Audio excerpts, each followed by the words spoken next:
February 12, 2025. A man searching for scrap metal along Buffalo Bayou in Houston makes a discovery that will haunt him forever. Inside a yellow igloo cooler, abandoned near the murky waters, he finds human skeletal remains. What he doesn't know yet is that this gruesome discovery will finally answer questions that have tormented a family for almost a year. The remains belong to 35-year-old Dionne Williams, a mother of two young daughters, who vanished from Houston's 5th Ward in April 2024. But this isn't just another missing person case. This is a story about how a family's worst fears became reality, how months of desperate searching ended in the most heartbreaking way possible, and how a simple cooler would expose the dark truth about what happened to Dionne. What makes this case particularly disturbing is the timeline. Dionne's body was found 5 months before anyone even knew it was her. For 5 agonizing months, while her family distributed flyers and held on to hope, Dionne's remains sat in the Harris County morgue waiting for identification. The question that haunts everyone involved is simple, yet terrifying. Who put Dionne in that cooler, and why did it take so long to connect her disappearance to those remains? Let me take you back to where this nightmare began. April 2024, Houston's 5th Ward. Dionne Williams, described by her family as a caring and talented woman who braided hair for a living, was living what many would call a transient lifestyle. She moved from place to place, struggled with addiction, but maintained one constant in her chaotic life. She always, without fail, stayed in contact with her family. Dionne's aunt, Janella Davis, would later tell reporters something that perfectly captured who Dionne was beneath her struggles. Despite everything, she is still a mom. She does hair, and the last time I saw her, she braided my hair after she got out of jail. But then she disappeared. The Williams family was tight-knit. They had Sunday dinners together. They made a big deal about Mother's Day. Dionne never missed these gatherings, no matter what was happening in her life. So when April turned into May and Mother's Day came and went without a word from Dionne, her mother, Melissa Cashaw, knew something was terribly wrong. "We got very concerned when we did not see her for Mother's Day," Cashaw told reporters. "She would never miss Mother's Day." But here's where the story takes its first dark turn. The last conversation anyone had with Dionne revealed something that would later prove crucial to understanding what happened to her. She had told family members that she met a rapper, someone who lived in the 5th Ward area, not far from Cavalcade and Hoffman. That was the last time anyone spoke to her. Think about that for a moment. A vulnerable woman, struggling with addiction, tells her family she's met someone new in an area known for its challenges. Then she vanishes completely. The family's immediate instinct was right. Something had gone horribly wrong. For months, the Williams family did everything they could think of. They printed flyers with Dionne's photo. They distributed them throughout the 5th Ward and surrounding areas. They followed up on every possible lead. They reached out to local media, hoping someone, somewhere, had seen their daughter, their sister, their aunt. But as summer turned to fall and fall turned to winter, hope began to fade. The flyers they had so carefully posted around the neighborhood started disappearing, weathered by Houston's humid climate, and replaced by newer missing person posters. The family's fears grew more prevalent with each passing day. When asked by a reporter what her greatest fear was, Melissa Cashaw's response was both heartbreaking and prophetic. That someone has killed her. August 9th, 2024. 4 months after Dionne was last seen, her family finally made the official report to Houston police. She was now officially listed as a missing person. The case was assigned to HPD's Missing Persons Unit, but with no leads, no witnesses, and no evidence of foul play, there was little they could do except add Dionne's information to the national database. But what the family didn't know, what the police didn't know, what nobody could have possibly known, was that by the time they filed that missing person report, Dionne Williams was likely already dead. The investigation stalled. Months passed. The family's anguish deepened. Melissa Cashaw would later appear on local news 8 months after her daughter's disappearance, still holding on to hope but clearly preparing for the worst. If you could talk to the person who did something to her or knows where she is, what would be your message for them? a reporter asked her. Her response revealed the depth of a mother's love and forgiveness. "Please turn yourself in. Have mercy. We forgive you." December 2024. Nearly 8 months after Dionne vanished, her case was featured in local media again. The headline read, "Family fears missing, loved one killed, 8 months after her disappearance from Fifth Ward." Most of the original flyers had disappeared, but the family's determination hadn't wavered. Houston police confirmed to reporters that this was still an active and open missing persons case.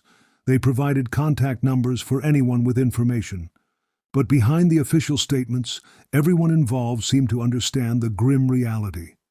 After 8 months with no contact, no sightings, no evidence that Dionne was alive, this was likely no longer a missing person case. This was probably a homicide case waiting for a body to be found. And then, on a cold February morning in 2025, that's exactly what happened. At approximately 5 p.m., Houston police received what they initially classified as a suspicious package call. The caller was a man who regularly scoured the area looking for scrap metal to sell. This wasn't unusual. Many people in Houston make extra money collecting and selling metal, especially in industrial areas near the bayou. But what this scrap metal hunter found inside that yellow igloo cooler would change everything.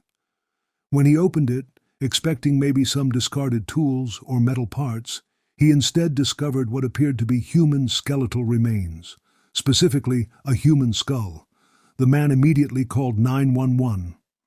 Within minutes, the area was swarming with Houston Police Department homicide detectives and investigators from the Harris County Institute of Forensic Sciences. They established a crime scene perimeter and began the careful process of documenting and collecting evidence. What struck investigators immediately was the deliberate nature of the disposal. This wasn't a random dumping.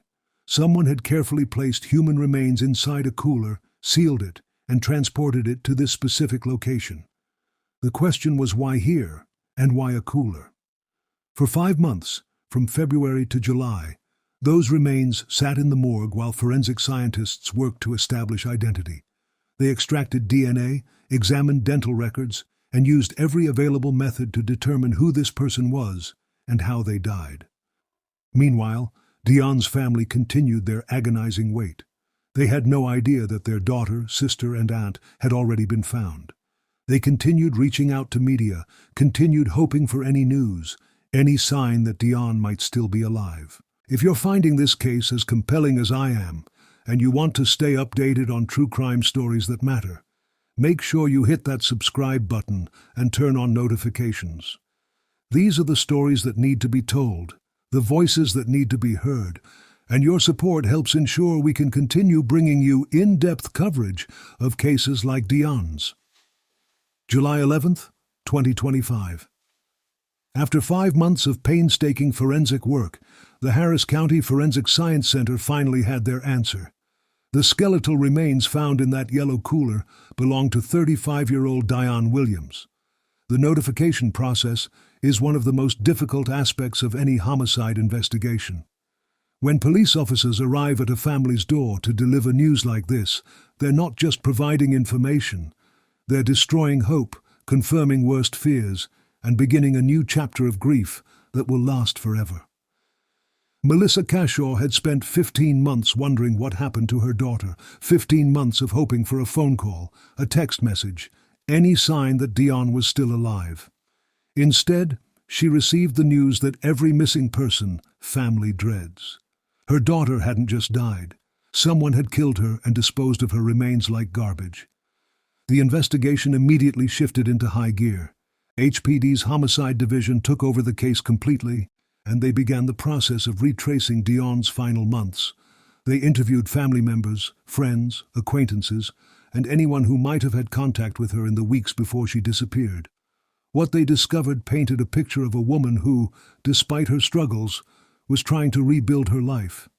Dionne was working as a hairbraider, a skill that allowed her to earn money while maintaining some flexibility in her chaotic lifestyle. She was trying to stay connected with her 2 young daughters. She was attending family gatherings when she could. The mention of meeting a rapper in the Fifth Ward area became a crucial lead.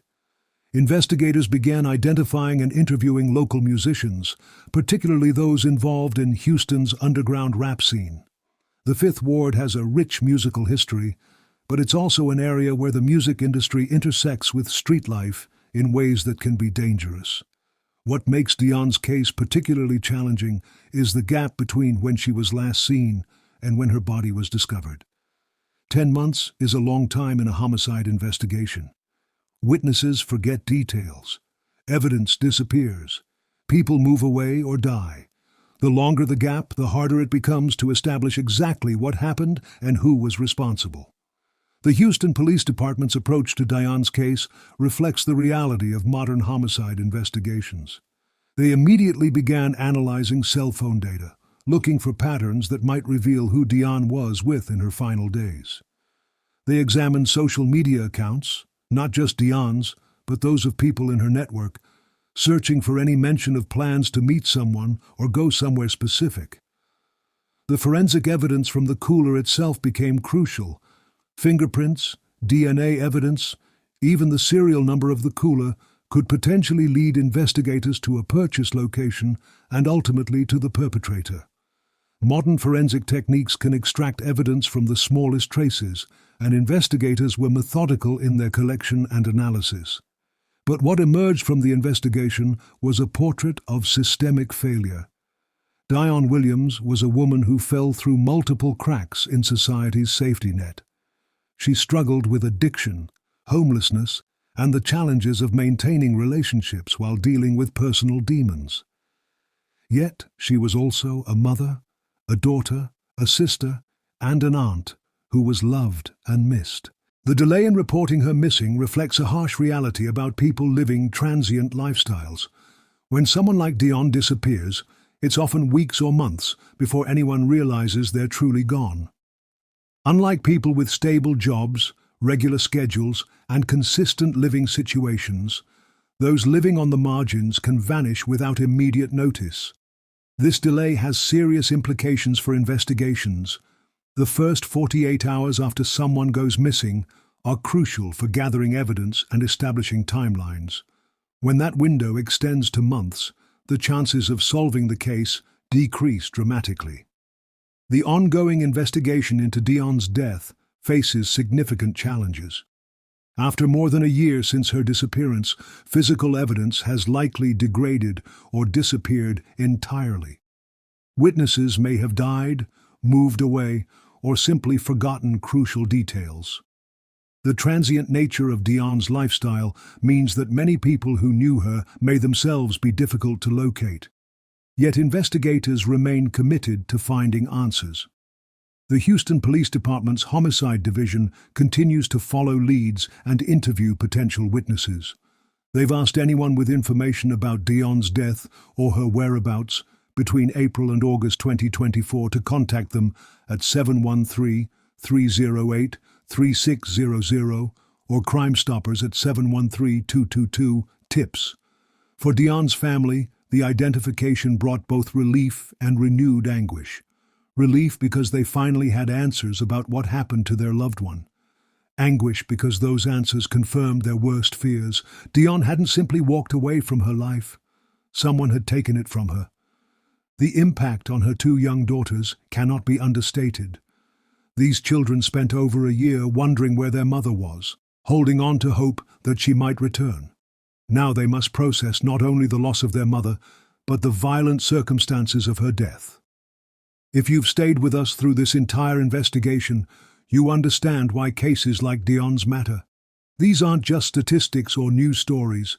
These are real people whose lives were cut short by violence, whose families deserve justice, and whose stories need to be told. Hit that like button if you believe these cases deserve our attention, and subscribe to ensure you don't miss our coverage of other cases that need to be solved. As of today, Dionne Williams's case remains an active homicide investigation. No arrests have been made, no suspects have been publicly identified. The person or persons responsible for her death remain free, potentially posing a continued threat to other vulnerable individuals in the Houston area. The investigation continues, but it will require community involvement to reach a resolution. Someone in Houston knows what happened to Dionne Williams. Someone saw her with the person who killed her. Someone knows why she was murdered and who disposed of her body in that yellow cooler near Buffalo Bayou. Dionne Williams was 35 years old when her life was violently ended. She was a mother, daughter, sister, and aunt who, despite her struggles, was loved and missed by her family.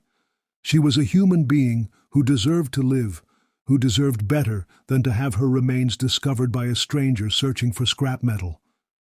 If you have any information about Dionne Williams' disappearance or death, please contact the Houston Police Department immediately.